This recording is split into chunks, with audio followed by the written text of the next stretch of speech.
em 1 Reis, capítulo 19, por favor. 1 Reis, capítulo 19, vamos ler do versículo 1 ao 18. Falando em Igor famoso, essa é uma passagem que o Igão pregou ou passou por ela alguns meses atrás, mas eu quero abordar alguns outros pontos. Amém? Quem for achando pode ficar de pé comigo. Claro, pastora. 1 Reis, capítulo 19, a partir do versículo 1. Aleluia. E diz o seguinte, 1 Reis, capítulo 19. Ora, Acabe contou a Jezabel tudo o que Elias tinha feito e como havia matado todos aqueles profetas à espada. Por isso, Jezabel mandou um mensageiro a Elias para dizer-lhe: que os deuses me castiguem com todo rigor se amanhã, nessa hora, eu não fizer com a sua vida o que você fez com a vida deles. Elias teve medo e fugiu para salvar a vida. Em Beceba, de Judá, ele deixou o seu servo e entrou no deserto caminhando um dia. Chegou ao pé de Giesta, sentou-se debaixo dele e orou, pedindo a morte. Já tive o bastante, Senhor. Tira a minha vida. Não sou melhor do que os meus antepassados. Depois se deitou debaixo da árvore e dormiu. De repente, um anjo tocou nele e disse: levanta-se e coma. Elias olhou ao redor e ali, junto à sua cabeça, havia pão assado sobre as brasas quentes e um jarro de água. Ele comeu, bebeu e deitou-se de novo. O anjo do Senhor voltou, tocou nele e disse: levanta-se e coma, pois a sua viagem será muito longa. Então ele se levantou, comeu e bebeu. Fortalecido com aquela comida, viajou 40 dias e 40 noites até chegar a Horebe, o monte de Deus. Ali entrou numa caverna e passou a noite. E a palavra do Senhor veio a ele: o que você está fazendo aqui, Elias? Ele respondeu: tenho sido muito zeloso pelo Senhor, o Deus dos exércitos. Os israelitas rejeitaram a tua aliança, quebraram os teus altares e mataram os teus profetas à espada. Sou o único que sobrou, e agora também estão procurando matar-me. O Senhor lhe disse: sai e fica no monte, na presença do Senhor, pois o Senhor vai passar. Então veio um vento fortíssimo que separou os montes, esmigalhou as rochas diante do Senhor, mas o Senhor não estava no vento. Depois do vento houve um terremoto, mas o Senhor não estava no terremoto. Depois do terremoto houve um fogo, mas o Senhor não estava nele. E depois do fogo houve um murmúrio de uma brisa suave. Quando Elias ouviu, puxou a capa para cobrir o rosto, saiu e ficou à entrada da caverna. E a voz lhe perguntou: o que você está fazendo aqui, Elias? Ele respondeu: tenho sido muito zeloso pelo Senhor, o Deus dos exércitos. Os israelitas rejeitaram a tua aliança, quebraram seus altares e mataram os teus profetas. A espada, sou o único que sobrou e agora também estão procurando matar-me. O Senhor lhe disse: volte pelo caminho por onde você veio e vá para o deserto de Damasco. Chegando lá, unja Azael como rei da Síria. Unja também Jeú, filho de Ninsi, como rei de Israel, e unja Eliseu, filho de Zafate, de Abel-Meolá, para suceder a você como profeta. Jeú matará todo aquele que escapar da espada de Azael, e Eliseu matará todo aquele que escapar da espada de Jeú. No entanto, fiz sobrar 7.000 em Israel, todos aqueles cujos joelhos não se inclinaram diante de Baal, e todos aqueles cuja boca não o beijaram. Amém. Fechem os olhos. Senhor, nosso Deus e Pai, nós te agradecemos por essa noite. Pedimos a sua visitação, Senhor Jesus. Abrimos o nosso coração para ti. Damos total liberdade para o seu Espírito se mover no nosso meio. Pedimos que o Senhor estenda suas mãos sobre nós essa noite, para a glória do teu próprio nome, em nome de Jesus. Amém e amém, queridos. Aleluia. Só para a gente dar uma resumidazinha, para a gente entender um pouco mais o contexto. Eliseu, aleluia, Jesus, abençoa o pregador. Elias, ele é um dos profetas mais conhecidos do Antigo Testamento, ao ponto de ele se tornar uma referência. A Bíblia fala que antes da vinda do Messias iria vir um no espírito de Elias. O que significa? Capacitado do mesmo jeito que Elias. Olha só, o cara não é pouca coisa, ele é uma referência. Vai vir alguém um dia antes do Messias e vai ser na força do espírito de Elias. Não é reencarnação não, irmão, é só mostrar como Elias foi capacitado pelo Espírito esse profeta que viria antes do Messias seria capacitado pelo mesmo Espírito, da mesma forma, na mesma porção. Para você ver o tamanho de Elias. Elias é um profeta que, quando você começa a ler a história dele, eu particularmente fico com medo. Porque ele surge do nada, manda descer fogo do céu, mata uma galera e vai para a casa da viúva e manda a viúva alimentar ele. Irmão, é milagre atrás de milagre, provisão atrás de provisão, uma coisa incrível, Elias, ao ponto de me causar particularmente um certinho medo, né? Porque eu fico imaginando os soldados quando foram falar com Elias e fogo descendo, e se eu fosse um deles, eu falar: opa, calma. Então Elias é uma figura muito forte no Antigo Testamento. Só que o interessante é que nesse capítulo, é estranho o capítulo 19, porque parece que depois de uma grande batalha que Elias teve, ele profetizou: ó como é que o homem era diferente. Durante 3 anos não vai chover em Israel de acordo com a minha palavra. Durante 3 anos, uma seca terrível no país, na região de Israel ali. E depois desses 3 anos, ele profetizou, chamou a galera, os profetas de Baal. Por que é interessante a chuva? Porque Baal, os deuses de outros povos, Baal era conhecido como o deus da chuva e do trovão. Então tem alguém falando que não vai chover, e todos aqueles profetas de Baal ali para clamar a chuva para o Deus da chuva, e nada acontece durante 3 anos. Então, depois desses 3 anos, Elias volta novamente e fala: olha, gente, vamos fazer o seguinte, vocês decidam quem vocês vão servir. Se é o Deus de Israel, é o Deus de Israel. Se é outros deuses, mas vamos fazer um negócio? Restaura o altar aí, faz o que vocês gostam de fazer e clama ao Deus de vocês aí até ele enviar fogo do céu. E eu vou clamar também: o Deus que enviar o fogo é o Deus verdadeiro. Vamos fazer assim? Vamos fazer assim, Elias. Um só, que é o Senhor, contra 450 dos nossos, facinho para a gente ganhar. Imagino eu, os profetas de Baal, pensando, né? A Bíblia fala que eles ficaram do amanhecer do dia até o final, clamando a Baal, eles se batiam, eles se mutilavam, tentando, e eu brinco, Elias tem um pouco do espírito brasileiro ali, né? Acho que os profetas se batendo e Elias, fala mais alto! Talvez ele não está respondendo porque ele está longe, está dormindo, né? Grita mais, talvez ele está demorando para escutar, não vai que ele viajou, né? Não está respondendo vocês porque ele viajou. Tem um ar de carioca em Elias, assim, com todo o respeito a Elias e aos cariocas. Só que é interessante, quando chegou a vez dele, em uma oração breve de 30 segundos, 1 minuto, ele ora clamando ao Senhor Deus, e Deus manda fogo, ele restaura antes disso o altar, e Deus responde com fogo ali, e toda a nação de Israel vê que só o Senhor é Deus. Logo depois, nesse mesmo dia, ele recebe uma notícia, que a esposa do rei, não é o rei, é a esposa do rei, não que a esposa seja menos, mas tipo, naquela cultura, quem manda é o rei. A esposa do rei fala: manda avisar ele, que do mesmo jeito que ele fez com os 400 aí, que morreram, que os meus deuses me castiguem se não acontecer com ele a mesma coisa amanhã. Até amanhã vou passar a espada em Elias. Eu imaginando, né, aquele profeta que fogo desceu do céu, eu não sei, né? O que ele deve responder? A Bíblia fala que ele teve medo e fugiu, irmão. É algo que, quando você lê o texto, você se assombra, assim. Como assim ele teve medo e fugiu? O que é muito interessante, porque não existe super-herói na Bíblia. Não existe Superman na Bíblia.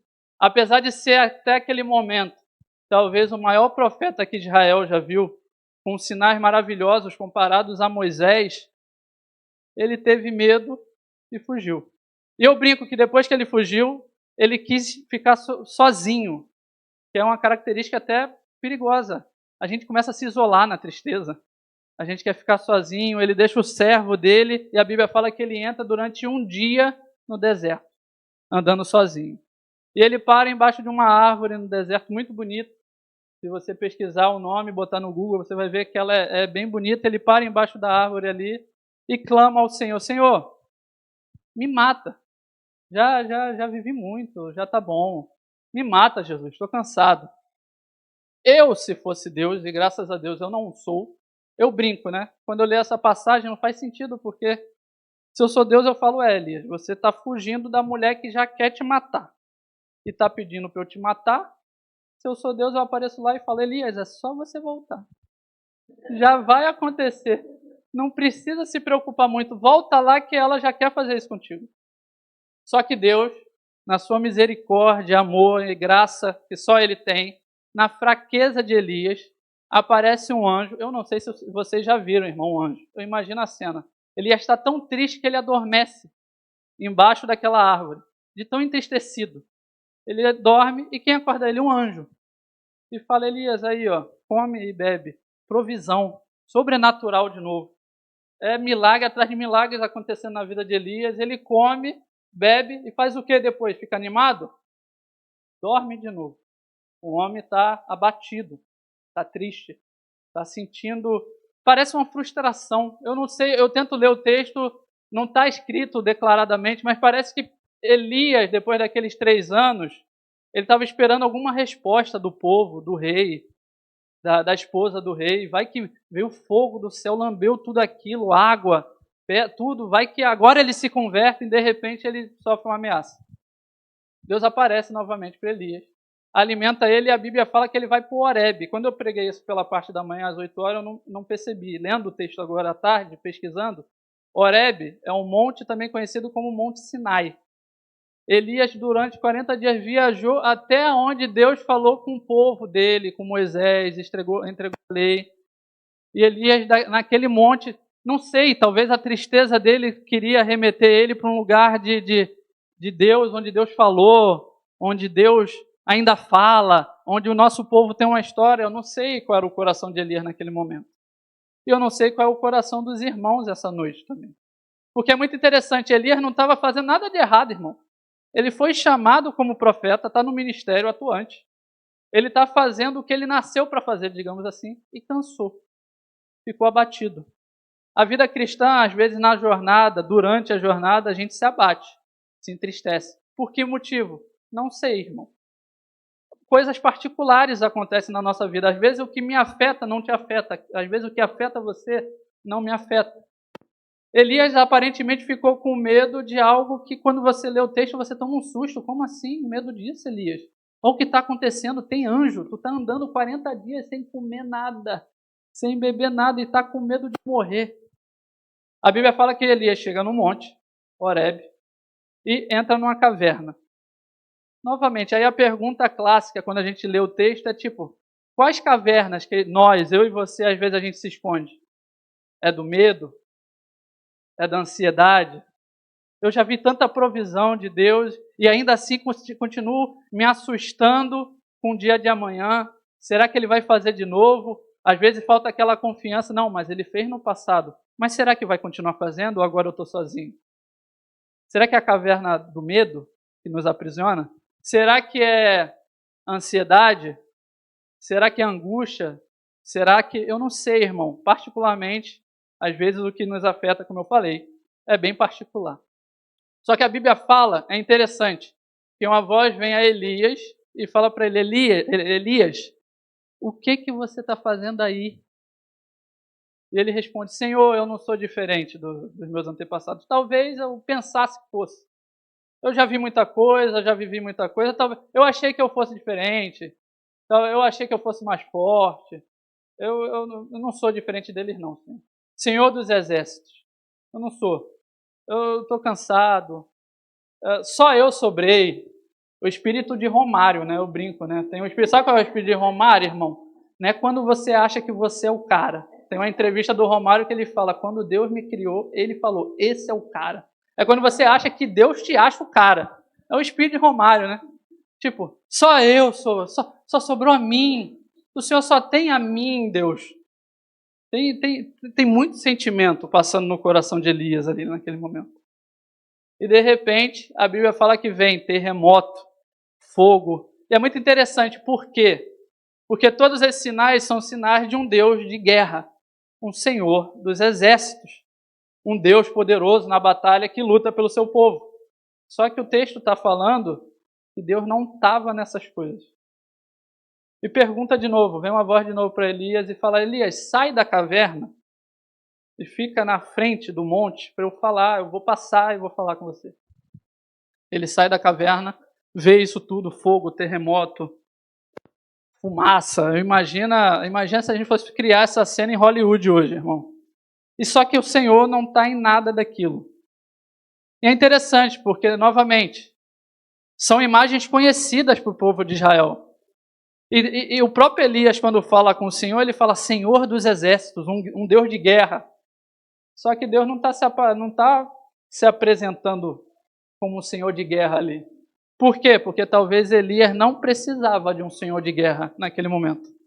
Talvez ele precisava de um amigo. Talvez ele precisava de um pai, de um irmão que não jogou na cara dele as fraquezas. Um amigo que chegou perto dele e falou, não.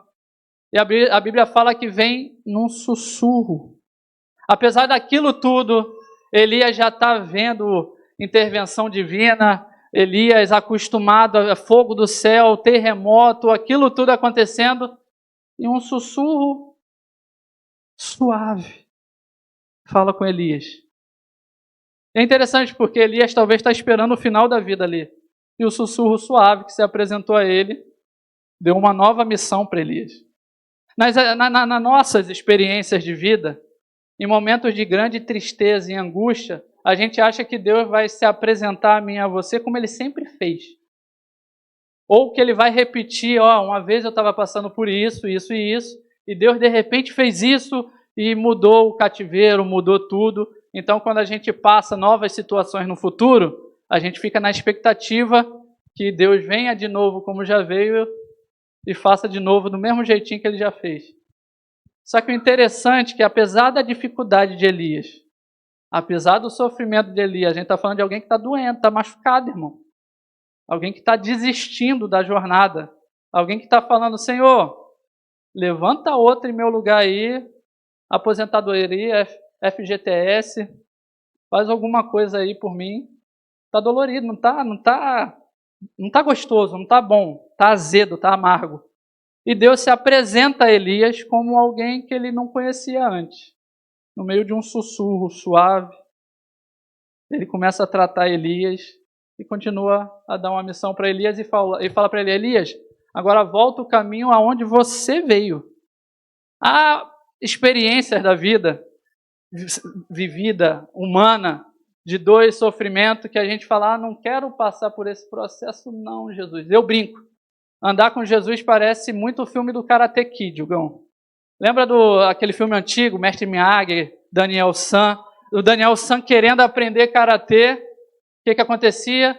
O Mestre Miyagi chegou, vou te ensinar Karatê, não sei o quê. Limpa meu carro. E o Daniel San lá. Né? Tá. E agora? No dia seguinte, fiquei o dia inteiro limpando o carro. O que eu faço agora? Pinta a cerca em um movimento. No terceiro dia, o Daniel San já está revoltado. Eu não estou aprendendo nada de karatê e ainda estou sendo explorado pelo meu mestre. E o mestre Miyagi mostra para ele que os movimentos ajudavam ele. Ele estava aprendendo karatê sem saber, irmão. Na jornada cristã de um discípulo de Jesus, alguém que é um aluno de Jesus, a gente não imagina passar o que a gente passa. Às vezes a gente acha que vai por um caminho e parece que Deus te leva por um outro caminho, e você está passando algumas situações de vida que você fala para Deus, um discípulo não passa por isso. É muita angústia, muita dor. E no final da história, parece que você percebe, igual o Daniel San, que tudo aquilo que você está vivendo está formando você um discípulo de Jesus. Só que o interessante na nossa jornada cristã é que a gente sabe lidar com o cansaço físico. A gente sabe que se a gente estiver muito cansado, a gente tem que chegar em casa, se alimentar bem, dormir, aquele sono reparador, né? Pelo menos 8 horas direto, tal, descansar. Mas quando a gente está cansado emocionalmente e espiritualmente, a Bíblia fala sobre cansaço emocional e espiritual. O texto de Elias não demonstra um Elias cansado fisicamente. O homem andou 40 dias, irmão, sem comer nada, sem beber nada, com uma refeição só. Parece um abatimento interior. E novamente, não é só Elias. A Bíblia fala que Sansão, lutou, pegou a queixada do jumento, matou 1000 homens. Aquilo tudo, quando acaba aquilo, ele vira para Deus e fala: Deus, eu vou morrer de sede. Eu vou morrer de sede, Senhor. O Senhor fez isso tudo para eu morrer de sede. E o texto bíblico fala que Deus faz brotar uma água, um poço para Sansão beber. E Sansão chama aquele poço de o poço do que clama. Tem intervenções na nossa vida que a gente só vai experimentar depois de clamar, irmão. Você não está fazendo nada errado. Você está fazendo, digamos, o que você nasceu para fazer, está seguindo a sua jornada de fé, bonitinho, sendo discípulo de Jesus, se esforçando, tentando abandonar o pecado, tentando abandonar a vida carnal que o apóstolo Paulo pede para que a gente faça morrer, mas ainda assim vem o abatimento, vem o cansaço. Algumas coisas a gente só vai experimentar quando a gente começar a clamar. E é maravilhoso porque a gente tem um Messias que sabe exatamente o que é ter um coração machucado, ferido e cansado. Em Mateus capítulo 11, versículo 28, Jesus, eu imagino a cena, irmão. Jesus chega para os discípulos, para o povo, e fala: vinde a mim, vós que estão o quê? E sobrecarregados. Aprendei de mim, tomai sobre vós o meu jugo, porque ele é suave. Há descanso, irmãos, em Jesus. Há renovo em Jesus. Algumas vezes a gente vai ter que entrar nesse lugar de clamor, como Sansão. Algumas vezes a gente vai ter que lembrar e caminhar igual Elias para aquele lugar de encontro com Deus. Algumas vezes não vai ser gostoso. Eu acho que os irmãos já sabem, né? Que às vezes não é fácil. A jornada da vida já mostra que não é fácil, né? Mas está com Ele, irmão. Vê a intervenção dEle. Vê Ele fazer coisas na sua vida, tratar o seu coração. Eu acho que vale a pena qualquer coisa. Esforçar para conhecer Ele como um discípulo de verdade. Cara, eu quero ser igual ao meu mestre, de verdade. Eu quero orar que nem orava. Os discípulos pedem para Jesus, mestre, ensina a gente a orar. Porque a gente não sabe, eu quero orar que nem ele orava. Eu quero parecer com ele é manso e humilde e eu sou nervosinho, irritado. Eu quero me tornar alguém parecido com ele. E a mensagem dessa noite é exatamente para tratar corações cansados e sobrecarregados. Corações angustiados. Corações entristecidos. Corações que, irmão, a igreja é um negócio fantástico. Vem gente de tudo que é lugar, tudo que é marca, tudo que é trauma, tudo que é experiência de vida. Alguns irmãos, se eu sentar aqui para você contar a minha história, eu vou chorar. É muita coisa acontecendo e um Deus maravilhoso que te alcançou apesar disso tudo. E nos fez uma família. Só que se você reparar, e repara comigo, algumas vezes é difícil a gente adorar, orar, clamar. Por quê? Porque o cansaço é interior também. E ele toma o nosso coração. E é muito estranho quando a gente lê a Bíblia, e eu brinco, né? Parecido com o pastor Alexandre às vezes fala isso, entrar na história. A Bíblia fala a história de um rei chamado Josafá Júnior, que ele vai enfrentar um exército, que ele sabe que os caras lá são mais numerosos, mais fortes e mais poderosos. Então ele, como todo rei, vira para o povo em um período de desespero e fala: vamos jejuar e vamos orar e clamar ao Senhor. Tá, o povo clama, jejua e mesmo assim Josafá tem que ir para a batalha. O que a gente faz, ó rei? Vamos fazer um negócio que todo mundo faz? O quê? Bota os levitas na frente. Todo mundo com roupa, não de guerreiro, não com armadura. Bota ele com roupa de músico mesmo, de levita. E manda eles irem tocando na frente. E quando a gente for avançando para encontrar eles, o exército inimigo, eles na frente, adorando. O que vai acontecer? Foi Deus que mandou? Não, mas vamos adorar, apesar da dor, do sofrimento, da batalha, da guerra. Vamos adorar? E a Bíblia fala de uma intervenção divina que ele ganha a batalha. Querido, o louvor, a adoração, não é só música cantada para alegar o meu e o seu coração.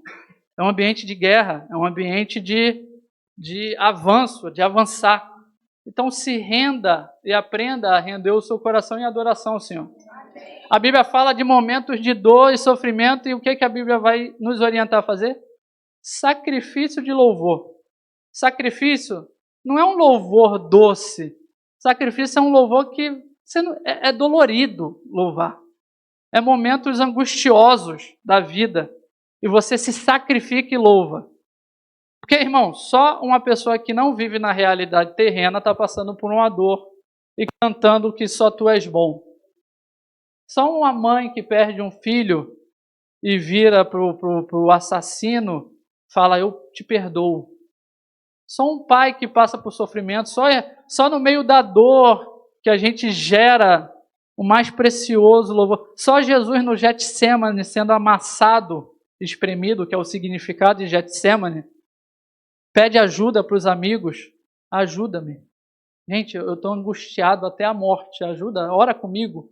É o Messias, irmão, às vezes é um homem pedindo ajuda. Só em momentos de muito sofrimento que vem uma adoração profunda e a gente experimenta intervenções de Deus que nunca experimentou antes.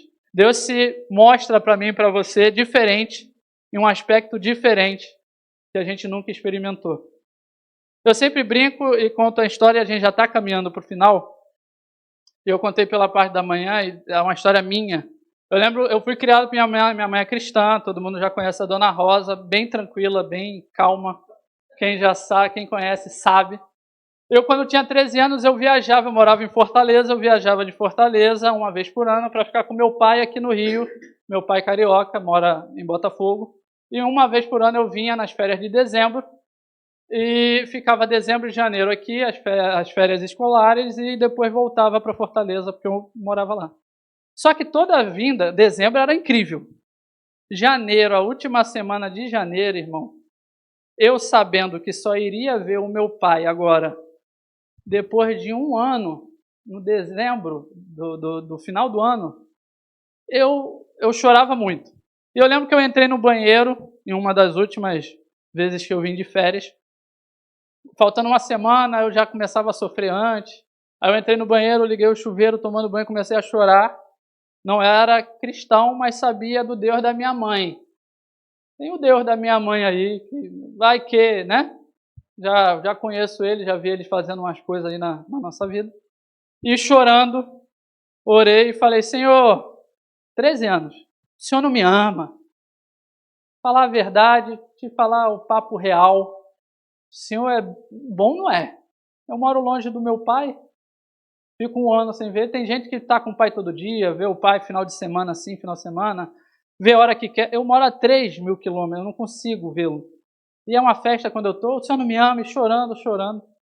Tudo bem, acabou aquele momento, voltei para Fortaleza e minha mãe sempre tinha uma estratégia muito boa de me levar nos círculos de oração. As irmãzinhas, né, de oração. E ela falava, geralmente ela falava assim, Igor, vamos na casa da irmã. Não sei, irmão. Vamos na casa da irmã fulana? Eu, pô, mãe, vou não, hein? Já estou errado. Né? Não vou, não quero jogar bola, mãe. Não, meu filho. Tenho compras aqui, eu tenho que levar para casa dela, porque, né? Não consigo carregar, eu sou baixinha, eu sou mulher. Tá bom, mãe, vou carregar as compras, a sacola, vou deixar lá e vou embora, tá bom? Tá ótimo. Carreguei é perto, mas é na praça ali, irmão. E carregava as compras, cheguei na casa da irmã, entrei, ela abriu a porta, deixei as compras, ela fechou a porta, uma senhora educada, né? Morava numa região, digamos assim, bem tranquila. Ela fechou a porta, eu estou saindo, minha mãe me apresenta. Sempre que minha mãe me apresenta, aparece a mãe do Kiko. Meu tesouro! Não sei o quê. Aí eu brinco com ela, mãe, a senhora só me trata assim na frente dos outros. Porque diretamente comigo a senhora nunca me trata. Aí esse é meu filho, meu tesouro, não sei o quê. E a irmã me cumprimentou. Prazer, irmã, tudo bem? Vou jogar bola agora, tá? Aí ela falou, rapaz, posso te falar um negócio?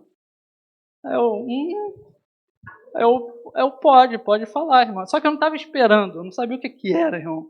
Ela virou para mim e eu brinco. Tem momentos que você não, irmão, não tem como. Ela virou para mim e falou assim: Deus te viu dentro do banheiro, chorando, falando que Ele não te ama. E Ele só pediu para eu te falar que Ele te ama assim, te ama muito. Irmão, imagina um soco no estômago, porque até aquele momento eu nunca tinha vivido essa experiência, a igreja era um lugar legal, de repente Deus se mostrou totalmente pessoal, irmão. Em um momento de dor e sofrimento meu, eu estou no banheiro, debaixo do chuveiro, tomando banho, sozinho, não tem ninguém ali. Eu não falei para minha mãe, não falei. E Deus está lá, na dor, no sofrimento. Quando você entra na caverna, Deus está lá, no meio da dor e do sofrimento. Quando você está no lugar tenebroso, assustado, Deus está lá. Ele está vendo. E aquilo, obviamente, não foi só para me informar. Como é que imagina eu jogando bola aquele dia, irmão. Eu atordoado. O Deus, Criador do céu e da terra, estava no banheiro comigo. Me converti? Não, demorou ainda uns 8 anos. Porque a gente é duro na queda às vezes. Para dar o braço a torcer, irmão, meu Deus do céu. Parece que ele tem que torcer você inteiro para ver. Aí de repente você fala, Jesus te quero, aí você fica maravilhado. Eu falo, não sabia que era tão bom, mas se eu soubesse, eu já tinha vindo há muito tempo. Deus é incrível e maravilhoso. Mas como o salmista falou, provai e veja que Ele é bom. Há intervenções na nossa vida que a gente só vai experimentar em meio ao clamor, irmão. E tem 2 possibilidades, e aqui eu finalizo. Ou em meio de períodos de sofrimento, de dor, de angústia, ou Deus vem até você, e é uma opção. A Bíblia fala em 2 Timóteo, capítulo 4, versículo 16 e 17, eu quero ler com vocês essa passagem, que diz o seguinte, 2 Timóteo, capítulo 4, versículo 16 e 17, o apóstolo Paulo fala o seguinte: na minha primeira defesa, Timóteo, ninguém apareceu para me apoiar.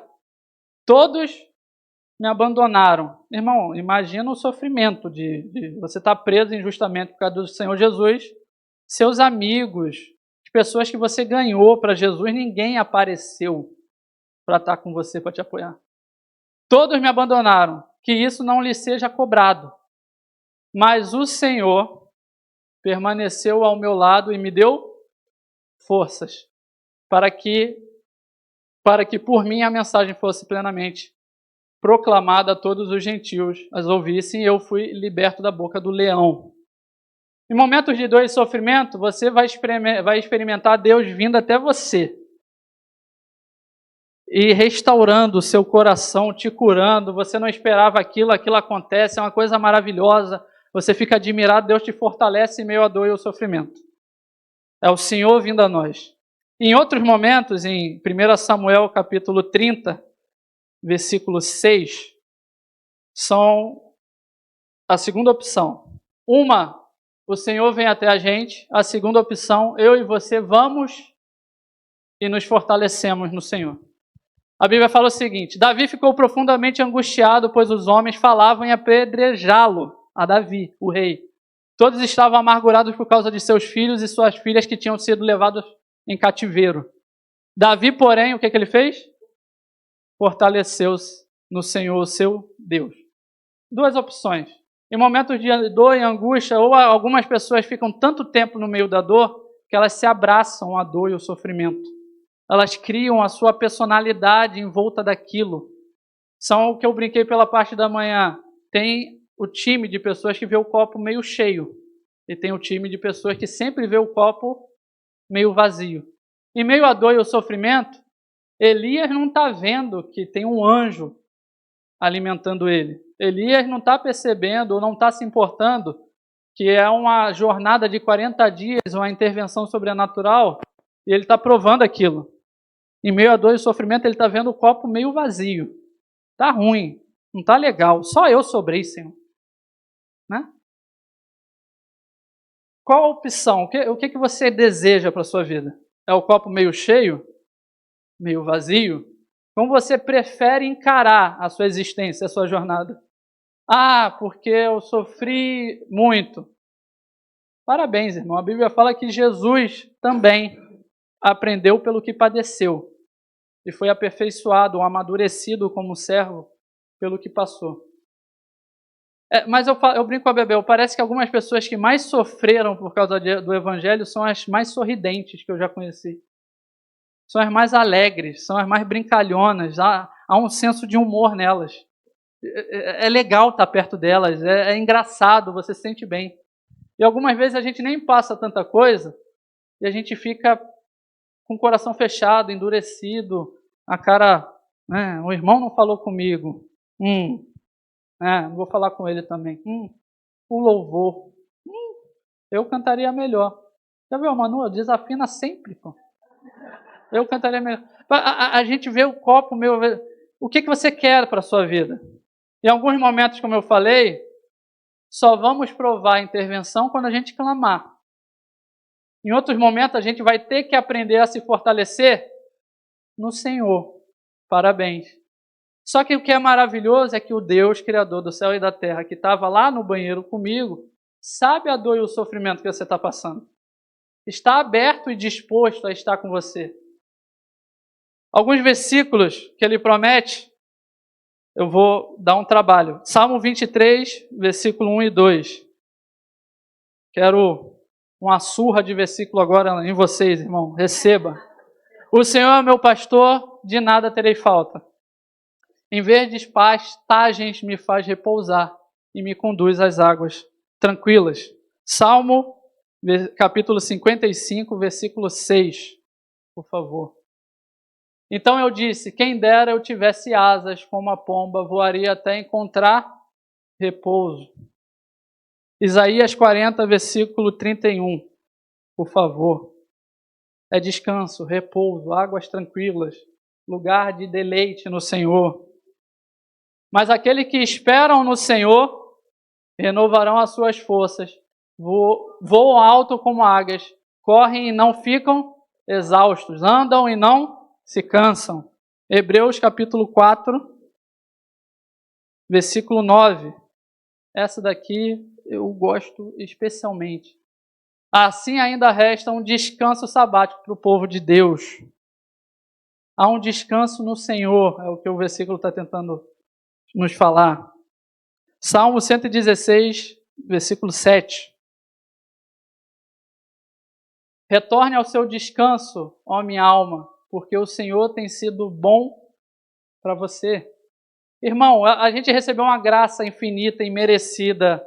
Ele me salvou e te salvou e já estava de bom também, porque uma coisa que eu vou te falar, você não merecia não, irmão. E se ele só tivesse te salvado, já é mais do que qualquer pessoa já fez pela sua vida. Mas ele vem até você e fala, eu te amo, meu filho, vamos nos relacionar? Posso botar dentro de você o meu Espírito Santo? E você vai começar a ser parecido comigo? Você vai ser cheio do amor, da paz, da alegria que vive em mim, vai viver em você? Posso te chamar de filho muito amado? Posso falar para você que você é a menina dos meus olhos, aonde eu encontro deleite? Posso ter prazer em estar junto com você?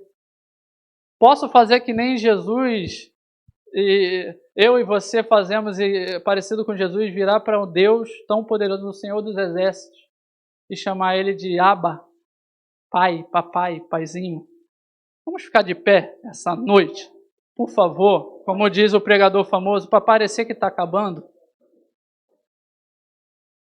Queridos, novamente, o nosso coração vem em semanas diferentes, em situações de vivência, de vida diferente, de formatos e formas, dores diferentes.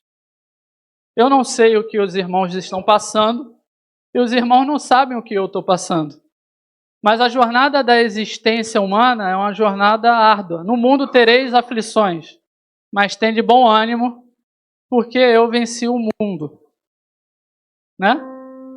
Há dores, ninguém está negando isso. A Bíblia fala, o apóstolo Paulo vai falar das costas que receberam chibatadas. Ele vai falar de um desespero que ele achou que ia perder a vida. A gente foi tão angustiado. Calma, Senhor dos Exércitos. Só um minuto. A gente passou por uma angústia tamanha que a gente desesperou da própria vida. Palavras do apóstolo Paulo. A gente achou que não ia escapar e o Senhor deu escape. Eu preciso ir para Jerusalém, mas Paulo, lá vão te bater, vão te prender, vão te... mas é para lá que eu tenho que ir. A jornada cristã de fé seguindo esse Jesus ainda é: tome a sua cruz e siga-me. O tomar a cruz a gente não tem consciência do que significa no contexto. Tomar a cruz, Jesus, tomar a cruz é demonstrar para todo mundo que você é um homem morto. Todo mundo vai te ver como um amaldiçoado. As pessoas cuspiam em Jesus enquanto ele carregava a cruz. As pessoas xingavam ele enquanto ele carregava a cruz. Ele precisou de ajuda para carregar a cruz. Simão, o sirineu. Imagina a experiência. Imagina esse moço contando a história dele depois. Eu tenho um testemunho para contar. Teve um dia que eu conheci um rapaz. A Bíblia fala no Novo Testamento: olha, vamos falar com fulano de tal e ciclano, o filho do Simão, sirineu. Ele se converteu, irmão. Não tem como carregar a cruz com Jesus e não se converter. Só que em meio à dor e ao sofrimento, ainda há um lugar de descanso e deleite. Ainda há um lugar onde o nosso coração é tratado. A Bíblia fala que João Batista aprendeu e cresceu no deserto e ganhou robustez no deserto. Sabe o que é robustez, irmão? Na passagem. Lembra quando a gente era pequeno, jogava bola, caía e ralava o joelho? Nascia aquela casquinha que ficava escura no joelho. Só que imagina alguém vindo esfregar aquela casquinha para tirar porque ela está suja, sabe? Quando você machuca, se rala inteiro e está cheio de areia do asfalto, digamos assim. Aí vem alguém e tem que esfregar para limpar. E a pele que nasce é mais forte, é mais robusta. João Batista ganhou robustez no deserto. Qual é o deserto que vocês estão passando? Eu não sei, mas o Deus, Criador dos céus e da terra, está com os irmãos. Algumas vezes, novamente, Ele vai vir e vai intervir. Outras vezes, eu e você vamos ter que aprender a nos fortalecer nele. Como é que eu faço isso, Igor? Se renda primeiramente a Ele, entregue o seu coração a Ele. Segundo, aprenda a estar com Ele e encontrar deleite nisso. A gente é muito acostumado e muito acelerado a muita coisa, irmão. Tudo quer te tirar desse lugar de deleite do Senhor. O mundo, entretenimento, tudo vai tentar te empurrar para esse lugar de distanciamento. A gente vai aprender a orar, a gente vai ter que aprender a jejuar. É gostoso? Não, não é, mas a gente vai ter que aprender. A gente vai ter que aprender a clamar. Mas tem a promessa de intervenção dele. Há em meio à dor pérolas sendo formadas de grande valor. E agora nesse momento sempre há dois convites. Primeiro, para aqueles irmãos que desejam esse Jesus maravilhoso. Esse Jesus que, não, Igor, você falou de um jeito que parece que a vida cristã é muito dolorida e sofrida. Irmão, a vida é. Sem Jesus, você só passa os seus sofrimentos com sentimento de solidão. Mas ainda assim dói, ainda assim machuca, ainda assim tem coisa que você não entende. Só está sozinho. Com Ele, você aprende a encontrar alegria nele, e a alegria nele em você nos dá força. Amém? Então o primeiro convite dessa noite é para as pessoas que querem reconhecer esse Jesus como Senhor e Salvador. Igor, eu preciso, Ele é Senhor, é Salvador, mas Ele sempre foi algo distante. A Bíblia fala que Ele não está longe dos lábios que professam e de um coração que crê. A Bíblia fala que se você acreditar no seu coração e confessar com lábios, você é salvo. Então, primeiro convite.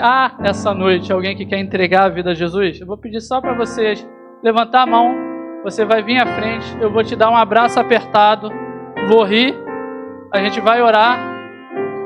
E vou pegar seu número, te mandar mensagem durante a semana. Há alguém essa noite que deseja entregar a vida a Jesus?